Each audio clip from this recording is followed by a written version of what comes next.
आज हमारे साथ विशेष बातचीत में मौजूद हैं भारतीय पुलिस सेवा के तेज तर्रार अधिकारी और बोकारो के नए पुलिस अधीक्षक श्री नाथू सिंह मीना जी। जैसा कि आपको भी जानकारी है, यहाँ पर बोकारो जिला में बीएसएल का काफ़ी लंबा चौड़ा एरिया है टाउनशिप में। इसके अलावा डीवीसी है, सीसीएल माइनिंग एरिया है, तो यहाँ पर काफ़ी इंडस्ट्रियल एरिया है बियाड़ा में। तो इन सब अच्छी खासी औद्योगिक जो गतिविधियाँ है, उसकी वजह से विस्थापितों के बहुत सारे इश्यूज यहाँ पर होते रहते हैं। लोगों की रोजगार की मांग को लेकर, नियोजन की मांग को लेकर, या जो इंटर्नशिप वगैरह किए हैं अपना, रेगुलर इस तरह की मांग उठाते रहते हैं। तो अंतराल में इस तरह के मामले सामने आते रहते हैं। इनको निपटाने की क्योंकि कोई एक स्पेसिफिक तरीका नहीं है, लेकिन हम लोग कोशिश करते हैं कि इनकी जो भी मांग है उसको अच्छे से सुना जाए, समझा जाए। वो जो संबंधित कंपनियां हैं वहां पर, जैसे बोकारो जिला में आप देखेंगे तो खासकर यहाँ पर सीआईएसएफ की प्रतिनियुक्ति है बीएसएल एरिया में और सीसीएल एरिया में। इसके साथ ही होमगार्ड्स की भी प्रतिनियुक्ति है। तो और हमारा जो जिला पुलिस बल है, हम सब मिलकर संयुक्त रूप से इन समस्याओं को सुनने के साथ साथ हमारा एक आसूचना तंत्र, हम लोग आसूचना संकलित करके सम्मिलित रूप से हम लोग मीटिंग भी करते हैं, आसूचना संकलित करते हैं। और जो प्रबंधन है, जो कंपनी के प्रबंधन के साथ मीटिंग करते हैं, जिला प्रशासन का भी इसमें पूरा सहयोग रहता है। तो सब मिलकर हम लोग रेगुलर इसमें प्रयास करते रहते हैं कि कोई बड़ा लॉ एंड ऑर्डर इशू नहीं हो। तो लोगों की मांग है, जो भी चीजें है वो सुना जाए, और जो भी इश्यूज है उसको तरीके से, विधिवत तरीके से उसको डील किया जाए। तो इसमें हम लोगों का आपस में समन्वय बहुत इंपॉर्टेंट होता है। तो जिला प्रशासन, पुलिस, जिला पुलिस, सीआईएसएफ, होमगार्ड और संबंधित जो कंपनियां हैं, तो हम लोग सम्मिलित रूप से इसमें प्रयास करते हैं। सर, बोकारो जिला पूरे देश में एक एजुकेशनल हब के रूप में जाना जाता है। यहाँ पर हजारों छात्र छात्राएं जो हैं वो कोचिंग के लिए बाहर से आते हैं, बोकारो के आसपास क्षेत्रों से पढ़ने के लिए आते हैं, पढ़ाई के लिए रहते हैं। यहाँ पर उनके हॉस्टल्स भी होते हैं। छात्राओं और कामकाजी महिलाओं के ऊपर हमारा सबसे बड़ा सवाल है कि छात्राओं और कामकाजी महिलाओं की सुरक्षा को और अधिक सुदृढ़ बनाने के लिए बोकारो पुलिस क्या कर रही है? इसमें इसमें दो बिंदु महत्वपूर्ण है। एक तो जिस परिसर में जहाँ पर इनको कोचिंग प्रशिक्षण प्राप्त हो रहा है या लोग कोचिंग ले रहे हैं, उस बिल्डिंग की सिक्योरिटी, वो भी एक इम्पोर्टेंट टास्क है। दूसरा बाहर, ताकि उनके साथ कोई इसी तरह की परेशानी नहीं हो, क्योंकि यहाँ पर बहुत सारी कोचिंग की वजह से पीजी हॉस्टल्स है, तो वहाँ पर बच्चियाँ रहती है। तो उस तरह एरिया में सिक्योरिटी तो पहला चीज़ है, उसको लेकर अभी विगत दिनों में हम लोगों ने बीएसएल की टीम के साथ में और फायर ब्रिगेड की जो फायर का टीम है उनके साथ मिलकर संयुक्त रूप से सभी जितने कोचिंग प्रशिक्षण संस्थान है उनका सत्यापन किया था। वहाँ पर कई सारी त्रुटियां भी पाई गई थी, उसके आलोक में उनको नोटिस भी बीएसएल के द्वारा दिया गया है, और हमने भी चिन्हित करके उनको बताया था कि इन सब त्रुटि का वो लोग सुधार कर ले, ताकि कोई भी ऐसी अप्रिय घटना नहीं हो, किसी भी तरह के जैसे आगजनी की घटना नहीं हो, शॉर्ट सर्किट की घटना नहीं हो। इसको लेकर उन सभी को आवश्यक निर्देश दिया गया है, उसको हम लोग इसको फॉलो अप भी करवा रहे हैं। दूसरा बिंदु, जो पीजी एरिया में, जो पीजी वगैरह में लोग बच्चे रहते हैं, वहाँ पे कोई दिक्कत नहीं है, उसको लेकर आप लोग देख ही रहे होंगे। हम लोग लगातार हमारी जो फुट पेट्रोलिंग है, बाइक से पेट्रोलिंग है, एकदम सीनियर ऑफिसर भी पेट्रोलिंग कर रहे हैं, थाना की स्तर से पेट्रोलिंग हो ही रही है। लेकिन संयुक्त रूप से टीम बनाकर सीनियर ऑफिसर्स भी रेगुलर पेट्रोलिंग कर रहे हैं, ताकि किसी भी तरह की कोई समस्या नहीं हो। रेगुलर हम लोग अनाउंस भी करते रहते हैं, लोगों से इंटरेक्ट करते हैं जाकर मार्केट में, जहाँ पर पीजी में बच्चे रहते हैं वहाँ पर उनसे डायरेक्टली इंटरेक्ट करते हैं कि आप साथ कोई भी समस्या हो तो आप तुरंत हम लोगों को नोटिस में लाइए। तो अभी तक ऐसा कोई मामला संज्ञान में नहीं आया है, कभी कुछ घटना नहीं हो, इसके लिए हम लोग पूरा प्रयास कर रहे हैं। बाकी कुछ होगा तो हम लोग हमेशा उसके लिए तत्पर होकर कार्रवाई करें। जी सर, एक बहुत बड़ा मुद्दा उठाया आपने। और इसके बाद सर, आफ्टर कोविड, जब कोविड पूरे देश में, वर्ल्ड में फैला हुआ था, उसके बाद डिजिटल पेमेंट और हाउस अरेस्ट का एक बहुत बड़ा मुद्दा गरमाया हुआ है, वो अभी तक चल ही रहा है। तो अगला सवाल सर हमारा उसी बेसिस पर है कि आजकल जो डिजिटल पेमेंट, यूपीआई और ऑनलाइन फ्रॉड के मामले में तेजी से बढ़ रहे हैं, पूरे इंडिया में नहीं, बोकारो में नहीं, पूरे इंडिया में। बोकारो पुलिस साइबर अपराधियों से निपटने के लिए सर क्या क्या कदम उठा रही है? आज के समय में साइबर अपराध एक बहुत बड़ी चुनौती है। इससे निपटने के लिए हम लोग भी पूरी तरह से प्रतिबद्ध है। बोकारो जिला की बात करेंगे तो हमारे पास यहाँ साइबर पुलिस को लेकर अलग से पुलिस स्टेशन है। तो पब्लिक के जितने भी मामले आते हैं उसमें हम लोग संबंधित थाना में रिपोर्ट होने के साथ साथ साइबर थाना में भी रिपोर्ट करते हैं। अब इसको सुदृढ़ करने की जो बात है, बोकारो जिला में अगर इंफ्रास्ट्रक्चर के पॉइंट ऑफ व्यू से पहले बात करें तो यहाँ पर साइबर थाना का नया निर्माण हो रहा है। सरकार के द्वारा एक मल्टी स्टोरी बिल्डिंग स्वीकृत की गई, जिसका काम भी शुरू हो गया है। जिसमें हमारा साइबर थाना, महिला थाना और ट्रैफिक थाना, तीनों के लिए एक मल्टी स्टोरी बिल्डिंग तैयार हो रही है। तो उसमें इंफ्रास्ट्रक्चर को सुधार करने के साथ साथ हम लोग, चूंकि साइबर में जो है टेक्निकली बहुत साउंड लड़कों की जरूरत होती है, जो केसेस का इन्वेस्टिगेशन अच्छे से कर सके, उसको लेकर हम लोग प्रशिक्षण प्रदान करके साइबर की टीम को बहुत ही स्ट्रॉन्ग किए हैं।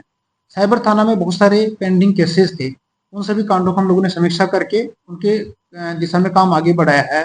एक प्रतिबिंब ऐप होता है जिसके माध्यम से भी हम लोग प्रोएक्टिव तरीके से साइबर अपराधियों पर नकेल कसते हैं। कल भी आपने देखा होगा कि हम लोगों ने 2 साइबर अपराधियों को कोई जी। प्रतिबिंब ऐप की आसूचना के आधार पर 2 साइबर अपराधी को गिरफ्तार किया था। उसके आधार पर बहुत सारी रिकवरीज भी हुई है और बहुत सारे कनेक्शंस भी मिले हैं।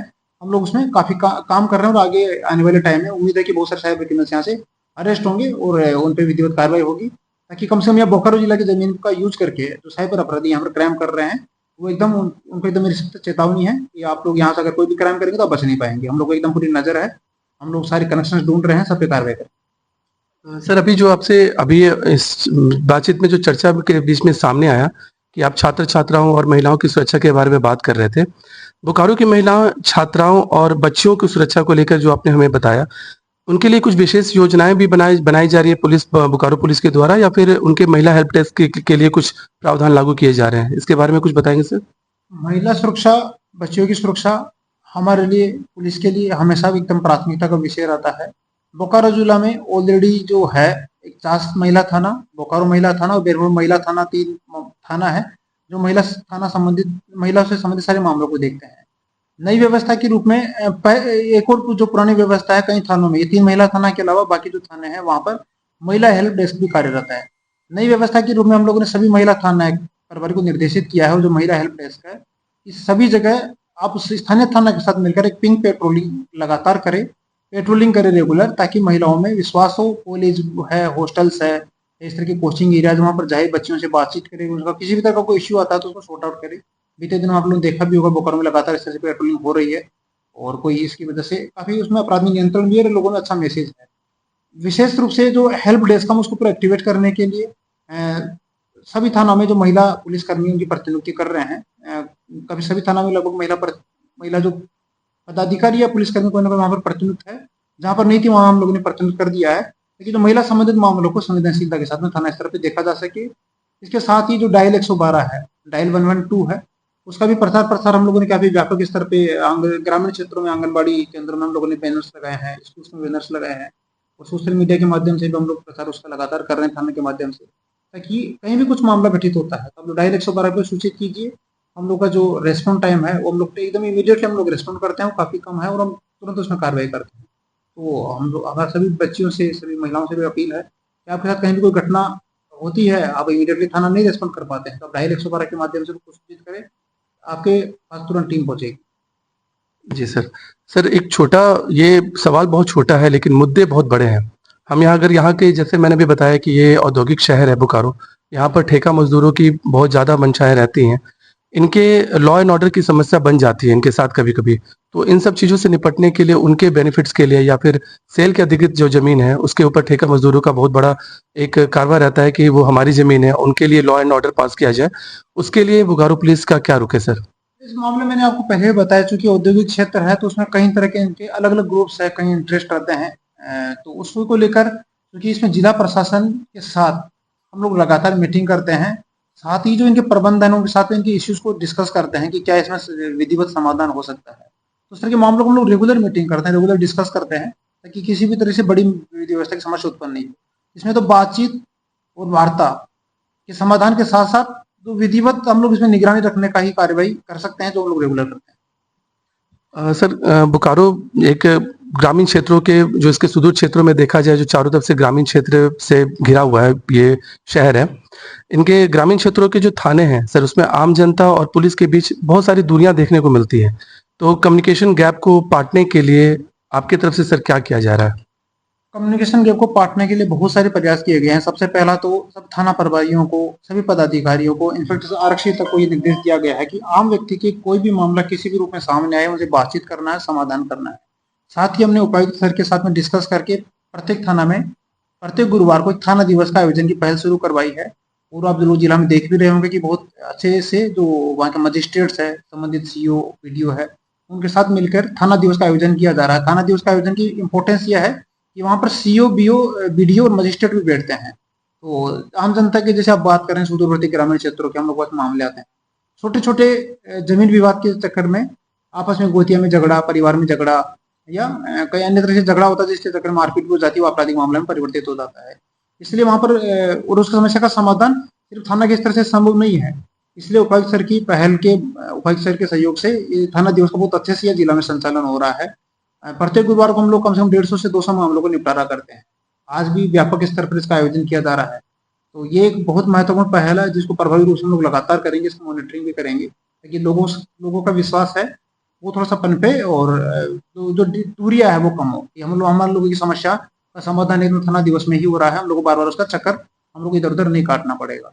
दूसरा जो डायल 112 है उसके माध्यम से भी एकदम जो भी शिकायत आती है, हमारा जो कंपोजिट कंट्रोल रूम काफी एक्टिव है, इमीडिएटली हम लोग बात को सुनते हैं और रिस्पॉन्ड भी करवा रहे हैं ताकि लोगों का विश्वास पनपे। तो ग्रामीण क्षेत्र सुदूरवर्ती क्षेत्र है, वहाँ के लोगों को थोड़ी परेशानियां होती है, आने में थाना विजिट करने में देरी लगती है, इसलिए ये सुविधा उनके लिए काफी ज्यादा उपयोगी है। इसके साथ ही एक और जो महत्वपूर्ण पहल है कि हम लोग ग्रामीण क्षेत्रों में जा जाकर भी बैठक कर रहे हैं, लोगों के साथ मीटिंग कर रहे हैं कि आप लोग को कोई भी समस्या है तो आप लोग वहां से सूचना दे सकते हैं, उस मीटिंग में रख सकते हैं। इसके लिए कैंप भी लगाए जा रहे हैं। बीते कुछ दिनों पहले हम लोगों ने गोमिया थाना क्षेत्र में भी एकदम ग्रामीण सुदूरवर्ती क्षेत्र में हम लोगों ने इस तरह का मीटिंग किया था। आने वाले दिनों में हम लोग का प्लान है, हम सीनियर ऑफिसर्स पे हम लोग भी आईजी सर भी जाएंगे, हम लोग जुमरा वगैरह में हम लोग का प्लान है। तो हम लोगों का है कि थाना के इतर जो वही पदाधिकारी सब लोग ग्रामीण क्षेत्रों में जाए, कस्बा मोहल्ला में जाए, लोगों के साथ वहीं बैठकर बात करें, वहीं बैठ के बात करें, डिस्कस करें, उनकी समस्या सुने वहां पर। तो थाना में तो सुनना ही है थाना दिवस के में, लेकिन थाना दिवस के अलावा बाकी दिन भी हम लोग अलग अलग जगह जाके ग्रामीण क्षेत्रों में जाते हैं कि उनकी बात सुने क्या समस्या है, ताकि उससे जो एक्चुअल पिक्चर है, ग्राउंड पिक्चर है, उससे सामने आता है। सर अभी जो ट्रैफिक व्यवस्था जो चल रही है, जो इतने इंस्पेक्शन किए जा रहे हैं रोड पर, मैं देख रहा हूँ या हमारी बोकारो की जनता वो देख रही है कि जो ट्रैफिक के प्रॉब्लम्स हैं उनको शॉर्ट आउट किया जा रहा है अपराध नियंत्रित करने के लिए।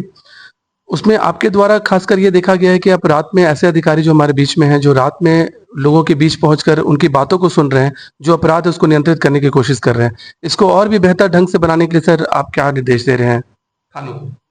देखिए, आज ट्रैफिक व्यवस्था में सुधार किया जाना इसलिए बहुत ज़रूरी है क्योंकि आप देख रहे होंगे कि सड़क दुर्घटना में बहुत सारे लोगों की मृत्यु हो जाती है। तो उसमें लापरवाही भी होती है और जागरूकता का अभाव भी होता है। तो इस तरह की समस्या के समाधान करने के लिए हम लोगों ने हर तरह से हम प्रयास कर रहे हैं। तो पहला महत्वपूर्ण चीज़ आपको बताना चाहूँगा, बोकारो में ट्रैफिक पुलिस स्टेशन है। हम इसके अलावा 2 बेरमो और चास एरिया में पुलिस स्टेशन के लिए हम लोग प्रयास कर रहे हैं कि वहाँ भी 2 नया पुलिस स्टेशन बन जाए। दूसरा, सड़क सुरक्षा को जागरूकता अभियान बहुत इंपॉर्टेंट होता है कार्रवाई करने से भी ज़्यादा। उसको लेकर हम लोग, आप देख रहे होंगे कि लगातार जितने भी हमारे स्कूल्स है, कॉलेज है, हम लोग जा जाके खुद से भी हम जाके अपने से बच्चों को गाइड कर रहे हैं ताकि ट्रैफिक को लेकर लोग अवेयर रहे। अवेयर रहना उनका बहुत जरूरी है। हमारे जो पेट्रोल पंप्स है वहाँ पर भी हम लोग अभियान चला रहे हैं कि वो लोग पेट्रोल पंप वगैरह में जो बिना हेलमेट के जो लड़के पेट्रोल लेने जाते हैं वो लोग पेट्रोल नहीं ले। स्कूल्स में भी हमने कल आपका सेक्टर 6 में आप लोगों ने देखा होगा, हमने कार्रवाई की ताकि जो नाबालिग बच्चे हैं उनको गाड़ियाँ नहीं प्रोवाइड करे, तो उसमें भी एकदम एक्ट में कार्रवाई होगी। इसके साथ ही आप लोग जो कार्रवाई की बात कर रहे हैं, यहाँ पर जो बोकारो में हमारे पास बहुत सारे कैमराज लगे हुए हैं, काफी अच्छी क्वालिटी के कैमराज है जिसमें हमारे पास क्लियर पिक्चर आता है। तो उस कैमराज का उपयोग करके हम लोगों ने प्रभावी रूप से एमवी एक्ट में, जो एमवी एक्ट का उल्लंघन करते हैं, मोटर व्हीकल एक्ट का जो उल्लंघन करते हैं, उसकी धाराओं में विधिवत हम लोग कार्रवाई कर रहे हैं और काफी प्रभावी कार्रवाई हो रही है, उसका प्रभाव भी दिख रहा है। तो फ्यूचर में मतलब उम्मीद है कि हम लोगों को इसका प्रभाव दिखेगा कि सड़क दुर्घटनाएं कम हो उसके रूप में। दूसरा जो है कि जो इसमें आप इंस्पेक्शन की बात कर रहे हैं, कि अपराध नियंत्रण के लिए वो जरूरी होता है कि ऑफिसर्स बाहर निकले। तो सभी हम वरीय पदाधिकारी जितने भी है जिला में, हम लोग बाहर रेगुलर इंस्पेक्शन कर रहे हैं ताकि हमारी जो पेट्रोलिंग गाड़ियां हैं वो लोग ढंग से पेट्रोलिंग करे। जो रक्षक राइडर्स है जिनको रात्रि में शहर की सुरक्षा की जिम्मेदारी दी गई है, अर्बन एरिया की सुरक्षा की जिम्मेदारी दी गई है, तो उनकी गाड़ी में जीपीएस भी लगाया गया है, परंतु उनको फिजिकली जाके उनको ब्रीफ करना बहुत जरूरी होता है कि वो लोग ढंग से अपना ड्यूटी करें जिसकी वजह से क्राइम नहीं हो। तो इस वजह से कंट्रोल भी हुआ है, जो गृह विधान की घटनाएं हमारी पहले जितनी संख्या में होता था उससे काफी कम हुई है। तो हमारा लगातार प्रयास है कि आमजनों में सुरक्षा और शांति का विश्वास रहे, और आमजनों से भी मेरा अपील है कि आप लोग प्रशासन को सहयोग करें। इसके साथ ही हम लोगों ने एक नई पहल शुरू की है, तो आप लोगों के माध्यम से मैं मैसेज देना चाहूंगा, किराएदारों का सत्यापन। जितने भी जो मकान मालिक है, आप लोग जिसको भी किराए में देते हैं, तो हमने सभी थाना प्रभारी को प्रपत्र दिया है, वो आपको इस प्रपत्र को सबमिट करेंगे। अब इस प्रपत्र में जो भी जानकारी है वो जानकारी इसमें सबमिट करें। साथ ही जो आपका किराएदार है उसका सत्यापन रिपोर्ट इसमें जरूर प्रस्तुत करें, ताकि सभी किराएदारों का अगर जिला में सत्यापन होकर रहेगा हमारे पास में, तो हमारे पास एक रिपोर्ट रहेगा, उससे क्राइम को जो प्रिवेंशन करने में हम लोग को बहुत मदद मिलेगा, और कुछ क्राइम घटित भी हो जाता है तो उसके डिटेक्शन में भी हेल्प मिलेगी। बहुत बहुत धन्यवाद सर। ये थे हमारे साथ बोकारो के अधीक्षक नाथू सिंह मीना सर। इनके आने के बाद बोकारो की जो कानून व्यवस्था है काफ़ी सुदृढ़ हुई है, वो हमने देखा है, हमने महसूस भी किया है। जनता के बीच में हम गए भी हैं, और जनता की तरफ से हमें बहुत बहुत चीज़ें सुनने को मिली हैं कि जो पहले कानून व्यवस्था थोड़ी सी ढीली पड़ चुकी थी वो अभी बहुत सुदृढ़ हो चुकी है। जो साइबर क्राइम है वो काफ़ी हद तक कम हो चुका है। इतनी सारी जानकारियाँ हमसे साझा करने के लिए सर बहुत बहुत धन्यवाद आपका। Thank you so much.